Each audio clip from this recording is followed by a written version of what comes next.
Hadith 13. Believer of La ilaha illallah, free from worries in the grave and on the day Qiyamah. An Ibn Umara qala Rasulullah sallallahu alayhi wasallam laysa ala ahli la ilaha illallahu wahshatun fi quburihim wala mansharihim wa kanni anzuru ila ahli la ilaha illallah La ilaha illallahu wa hum yanfuduna turaba an ru'usihim wa yaquluna alhamdulillahi alladhi adahaba annal hasan.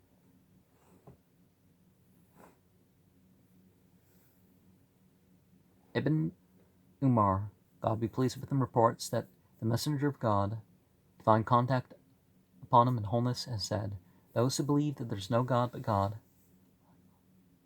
will neither have fear in the grave nor on the day of resurrection.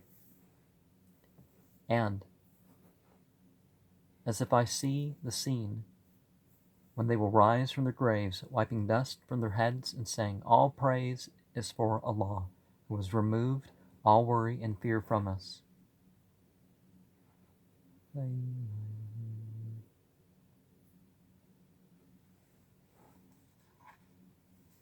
It's like a whole different.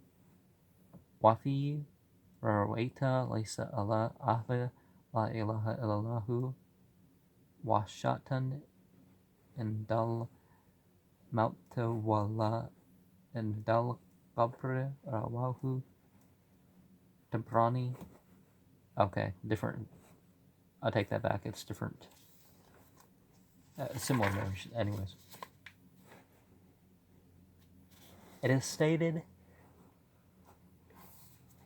in another hadith that those who say La ilaha illallah will experience no grief at the time of death or in the grave.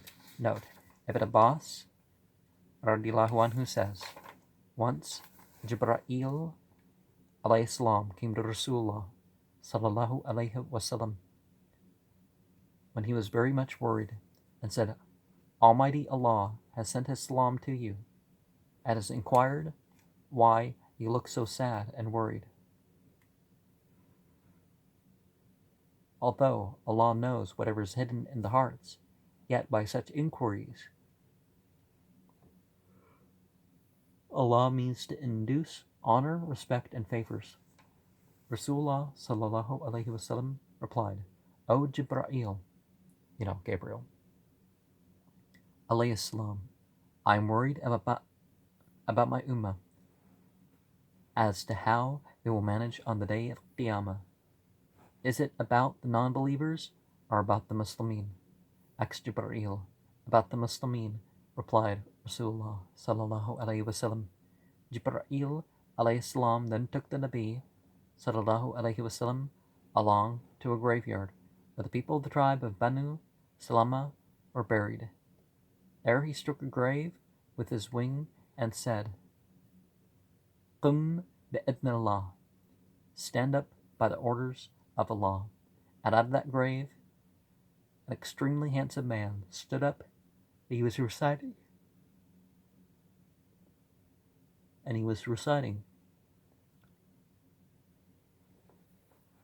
La ilaha illallah, Muhammadur Rasulullah, Alhamdulillahi Rabbil Alameen.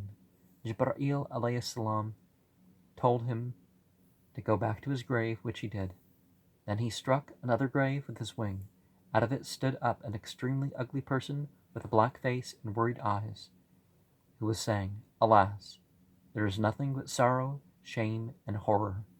Jibreel told him to go back to his grave, and then explained to Rasulullah sallallahu alaihi wasallam, the people will rise up on the day of resurrection in the same state they were at the time of their death.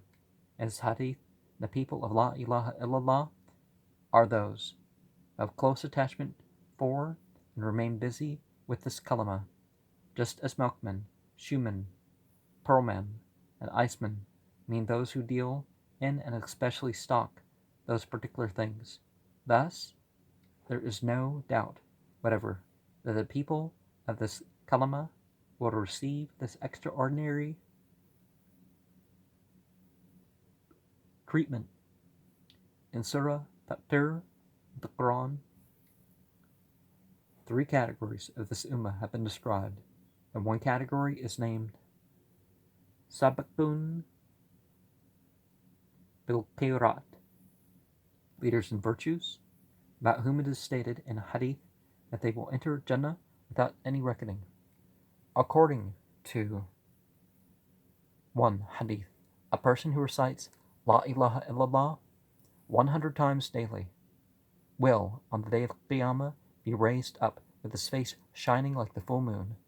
Abu al-Darda radiallahu anhu narrated that those whose tongues remain busy in the dhikr of Allah will enter Jannah happily.